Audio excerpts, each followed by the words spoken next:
والصلاة والسلام على رسول الله أما بعد أعوذ بالله من الشيطان الرجيم بسم الله الرحمن الرحيم وما أرسلناك إلا رحمة للعالمين بسم الله الرحمن الرحيم لقد كان لكم في رسول الله أسوة حسنة قال النبي صلى الله عليه وسلم عن أنس رضي الله تعالى عنه قال قال رسول الله صلى الله عليه وسلم لا يؤمن أحدكم حتى أكون أحب إليه من والده وولده والناس أجمعين أو كما قال عليه الصلاة والسلام দার্শনিক কর্তৃক আয়োজিত সিরাতুন নবী সাল্লাল্লাহু আলাইহি ওয়াসাল্লাম মাহফিলের সম্মানিত সভাপতি, আজকের এই মাহফিলের প্রধান অতিথি জনাবে জুবের নুরুল ইসলাম, আমির বাংলাদেশ জামাত ইসলামী রাজবাড়ী জেলা শাখা। উপস্থিত থাকবেন বিশেষ অতিথি হিসাবে জনাব আলিমুজ্জামান, জেলা সেক্রেটারি রাজবাড়ী জেলা। উপস্থিত আমাদের সভাপতিত্বের আসন গ্রহণ করবেন পরে আছেন আমাদের জনাব টিপু সুলতান ভাই। আমার মঞ্চে ভূমিষ্ঠ খেতাবত আলোচক বৃন্দ, উপস্থিত আছেন ওলামায়ে হাজারাত, উপস্থিত আছেন আমার অন্তরের প্রিয় মেহমান, আমার শ্রদ্ধা ভাজন মুরব্বিয়ানেরা, আমার অন্তরের প্রিয় মেহমান যুবক ভাইয়েরা, আমার সেই অমুসলিম হিন্দু দাদু ভাইয়েরা, আমি সকলের প্রতি সালাম এবং শুভেচ্ছা জ্ঞাপন করছি। আসসালামু আলাইকুম ওয়া রাহমাতুল্লাহি ওয়া বারাকাতুহু। ওয়া আলাইকুম আসসালাম ওয়া রাহমাতুল্লাহ। আল্লাহ তাবারক ওয়া তাআলার মেহেরবানি, আল্লাহ তাবারক ওয়া তাআলা আজকে আমাদেরকে এমন একটা পরিবেশে, সুন্দর জায়গায়, যেখানে আল্লাহর ওলি শুয়ে আছেন, তারপরে আমাদের কেবলা, আমাদের মসজিদে আমরা যেখানে কেবলমাত্র সালাত আদায় করলাম, এমন একটা সুন্দর জায়গা আর ঐতিহাসিক একটা জায়গা, যেটা ব্রিটিশ পিরিয়ড থেকে চিহ্নিত জায়গা, কাছি, যেটাকে বলা হতো কাছি স্টেশন।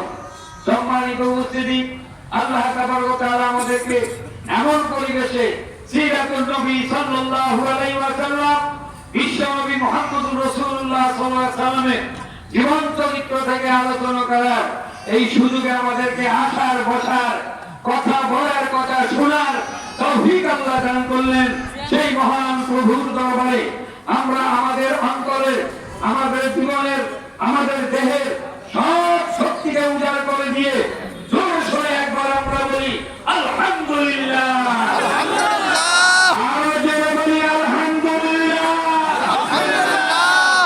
হাজারো কোটি দুরূদ ও সালাম যে মহান নেতা বিশ্বনবী, মানবতার কল্যাণের অগ্রদূত, বিশ্ব মানবতার শিক্ষক, উম্মতের কান্ডারী, উম্মতের সুপারিশকারী হযরতে মুহাম্মদুর রাসূলুল্লাহ সাল্লাল্লাহু আলাইহি ওয়াসাল্লামের প্রতি সম্মানিত উপস্থিতি, কিছু সময়ের জন্য আপনারা কষ্ট স্বীকার করেছেন। আমি আল্লাহর কাছে এই প্রার্থনা করি, আপনাদের সাথে নিয়ে প্রার্থনা করছি, এর জেজা, এর পুরস্কার আমরা আল্লাহর কাছ থেকে নেব। কার কাছ থেকে নেব? কার কাছ থেকে নেব? আল্লাহ আমাদেরকে পুরস্কৃত করবেন ইনশাআল্লাহ। আসুন ভাই, আমি আপনাদের সামনে কোরআনুল কারীম থেকে কোরআন শরীফের দুইটা আয়াতের অংশ বিশেষ আপনাদের সামনে তেলাওয়াত করেছি, আর একটা হাদিস আপনাদের সামনে তেলাওয়াত করেছি। এর উপরে কিছু আলোচনা করেই ইনশাআল্লাহ আমার আলোচনা শেষ হবে। প্রধান অতিথির আগমন, বিশেষ অতিথির আগমন হবে, তারা কথা বলবে। মাগরিবের আগেই আপনাদেরকে ছেড়ে দেওয়া হবে, আমাদের প্রোগ্রাম সমাপ্তি ঘোষণা করা হবে। ধৈর্য কি আপনাদের আছে? আছে? ছেড়ে দেবেন না তো?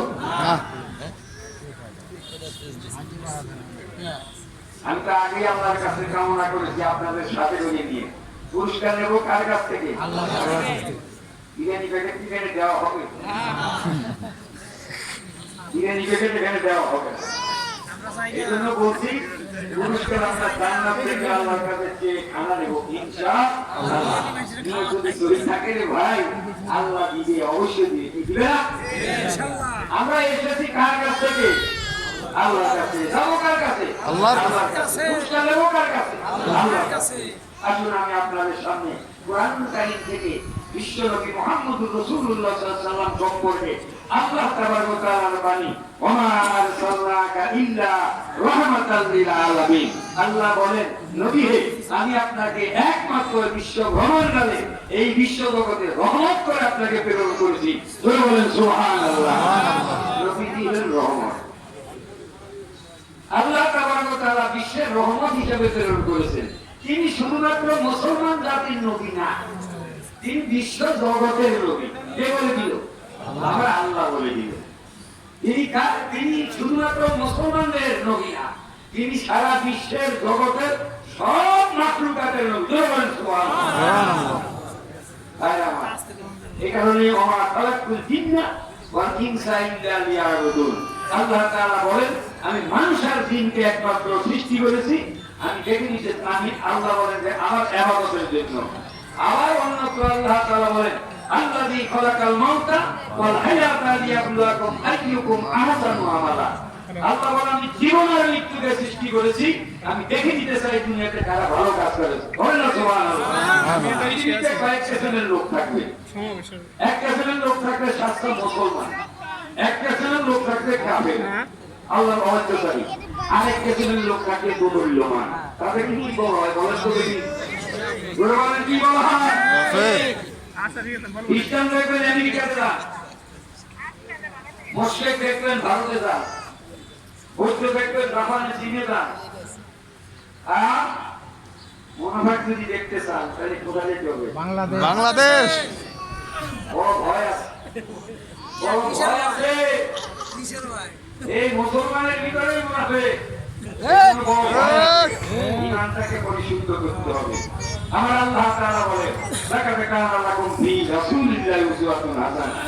যদি ইমান পরিশুদ্ধ করতে হয়, যদি চরিত্র সংশোধন করতে হয়, যদি ভালো মানুষের রূপ নিতে হয়, যদি ভালো মানুষ হতে হয়, আমার আল্লাহ বলে দিলেন, তোমরা বিশ্বনবী মুহাম্মদুর রাসূলুল্লাহ সাল্লাল্লাহু আলাইহি ওয়াসাল্লামের কাছ থেকে চরিত্র গঠন করো। বলেন সুবহানাল্লাহ। ভাই, আমার একটা গল্প বলিব। বলেন। গোত্র মাখদুম, গোত্রের নাম হলো মাখদুম। কোরেশ বংশের শ্রেষ্ঠ একটা গোত্র।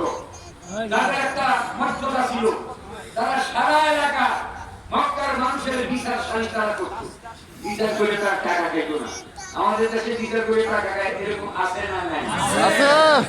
অনেক কথাই বলার আমার আছে, কিন্তু বলার সুযোগ নেই, সময় নাই। এই মাখদুম, আপনার এই মাখদুম গোষ্ঠী একটা লোকের নাম